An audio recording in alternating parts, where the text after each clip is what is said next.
क्या आप जानते हैं कि ईरान इजराइल युद्ध में अमेरिका की एंट्री के बाद भारत का शेयर मार्केट किस लेवल पर अटक गया है? क्या निफ्टी का 25,000 के ऊपर रहना अस्थायी है या इसमें कोई बड़ा तूफान आने वाला है? क्या क्रूड ऑयल की कीमतें आपके पोर्टफोलियो को जलाने वाली हैं? क्या डिफेंस स्टॉक्स में अब भी पैसा बन सकता है या बहुत देरी हो चुकी है? क्या ऑटो सेक्टर और बैंकिंग और रियल्टी में अब भी एंट्री का समय है या एग्जिट का? क्या निफ्टी की तकनीकी चाल हमें किसी बड़े ब्रेकआउट का संकेत दे रही है? और सबसे बड़ा सवाल, क्या ये जंग सिर्फ हथियारों की है या इसमें निवेश का असली मौका भी छिपा हुआ है?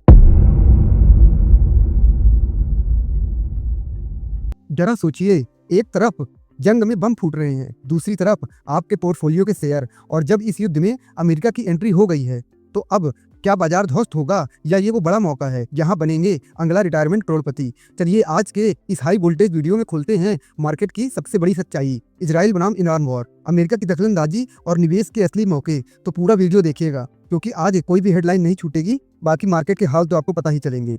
बीते हफ्ते शेयर मार्केट एक सस्पेंस फिल्म जैसा लग रहा था। पिछले 3 दिन की गिरावट, फिर युद्ध कम होने की खबर और फिर दमदार वापसी। निफ्टी 25,000 के पार बंद हुआ और हफ्ते भर में 1.6% की तेजी देखी गई। लेकिन जैसे ही अमेरिका ने अब बहुत हो गया कहते हुए जंग में सीधी एंट्री ली, बाजार फिर से डर के साये में आ गया। अब सवाल, क्या करना चाहिए? बेचें, भागें या रुके रहें? रुकिए क्योंकि जवाब आगे है।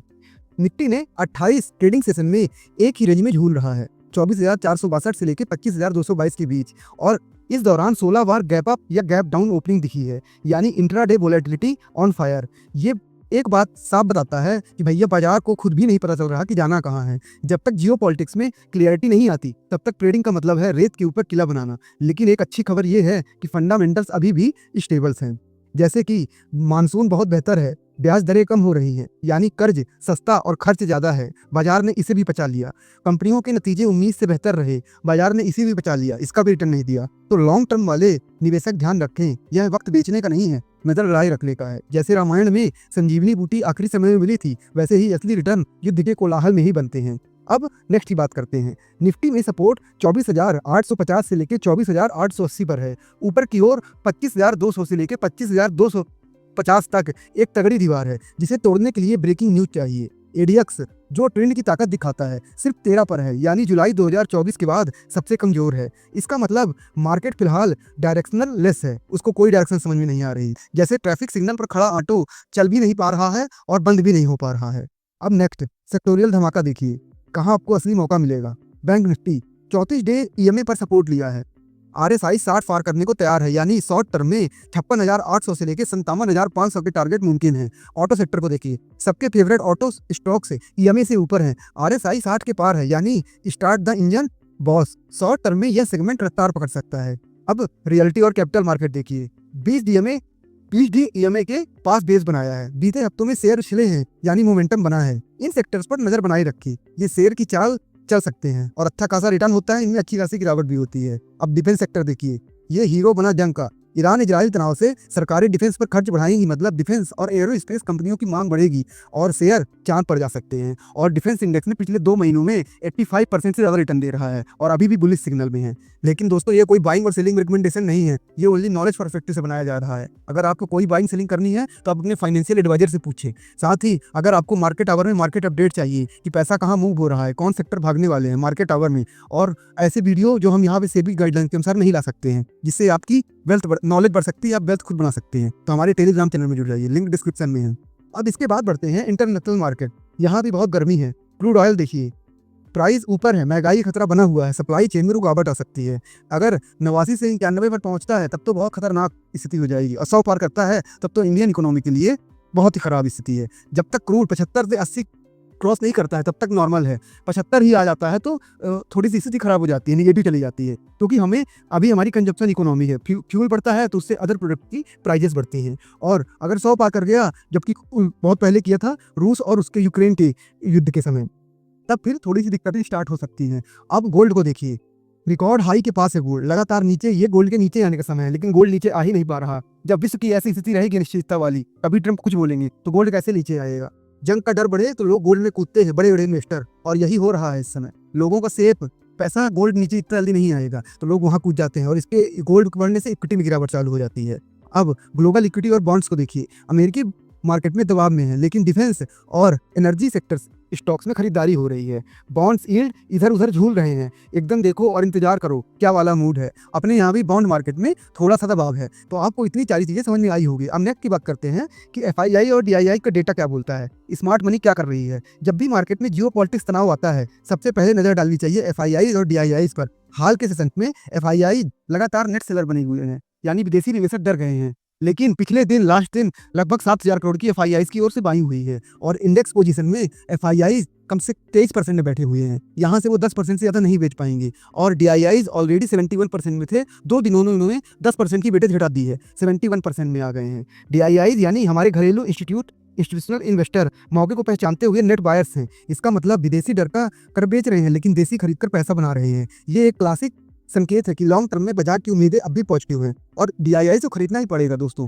हर महीने 26,000 करोड़ से ज्यादा की SIP आ रही है, पेंशन फंड का पैसा है और भी कई तरीके से पैसा आता है, तो उनको तो खरीदना ही है। तो FII भेजेंगे तो खरीदेंगे। लेकिन एक बात ये भी ध्यान रखिए, DIIs की खरीदारी मार्केट को स्टेबल रखती है और FII की खरीदारी मार्केट को भगाती है। जिस दिन इंडेक्स की फ्यूचर पोजीशन में FII 15 से 20% खरीद लेंगी, उस दिन मार्केट निकल जाएगा। और आपको मैं जितने डाटा बताया हूँ, अभी इन सबको मार्केट डाटा पचा गया क्योंकि विश्व की ऐसी स्थिति बनी हुई है। अगर ये इसकी स्थिति नॉर्मल होती ना, तो अभी मार्केट हमारा 27,000 को तोड़ के निकल गया होता। लेकिन मार्केट इतने अच्छे डाटा में भी गिर नहीं रहा है, इतना उसको सस्टेन कर रहा है। ये अपने मार्केट के फंडामेंटल इतने मजबूत हैं। अब आगे देखिए, विक्स की बात करते हैं, जो मार्केट का डर नापने वाला मीटर है। ये क्या बोलता है? इंडिया विक्स जो वोलेटिलिटी का पैमाना है, हाल ही में 14 से 15 के लेवल तक उछल गया था, यानी बाजार में डर बढ़ रहा है। विक्स जितना ऊपर उतना डर और उतना ही ज्यादा ट्रेडिंग रिस्क। लेकिन कुछ स्मार्ट इन्वेस्टर के लिए विक्स फियर नहीं है, एक अपॉर्चुनिटी है। अब इंफ्रा, रेलवे और CPXC सेक्टर्स में देखिए यहाँ क्या हो रहा है। साइलेंट ग्रोथ वाली कमाई की फैक्ट्री इसको कह सकते हो आप। भारतीय सरकार का जोर इंफ्रास्ट्रक्चर, रेलवे और डिफेंस पर बना हुआ है। 2024 में बजट में कैपिटल एक्सपेंडिचर को 11.1 लाख करोड़ तक बढ़ाया गया है, यानी 30,000 करोड़ प्रतिदिन। इसका फायदा कौन उठाएगा? PSU इंफ्रा कंपनियां, सीमेंट कंपनियां, रेलवे कॉन्ट्रैक्टर्स और कंस्ट्रक्शन स्टॉक्स। ये वो सेक्टर हैं जो खबरों में नहीं आते लेकिन पोर्टफोलियो साइलेंटली डबल कर देते हैं।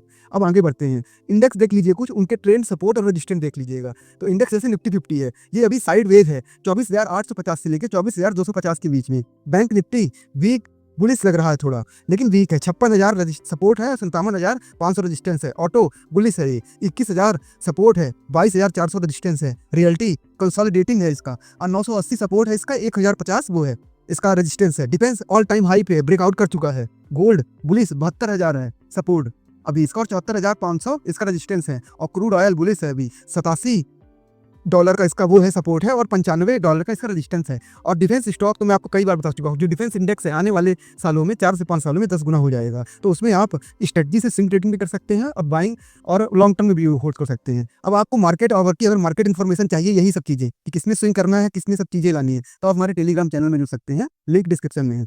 अब कुछ एक्सपर्ट एडवाइस देख लीजिए। रमेश दमानी बोलते हैं, volatility is a fear not a bug, don't run away from it. मतलब आपको मार्केट से भागना नहीं है, वोलेटिलिटी आपको डराएगी, इसलिए डराया जाता है कि रिटेल भाग जाए। जब आप कम में बेचेंगे तो वही तो FIIs का पैसा बनाया जाएगा।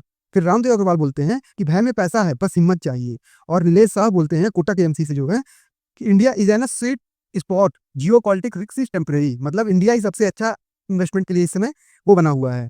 अब इन एक्सपर्ट की माने तो बाजार का शोर आपको डरा सकता है, लेकिन लॉन्ग टर्म में भारत अभी भी सबसे चमकता सितारा है।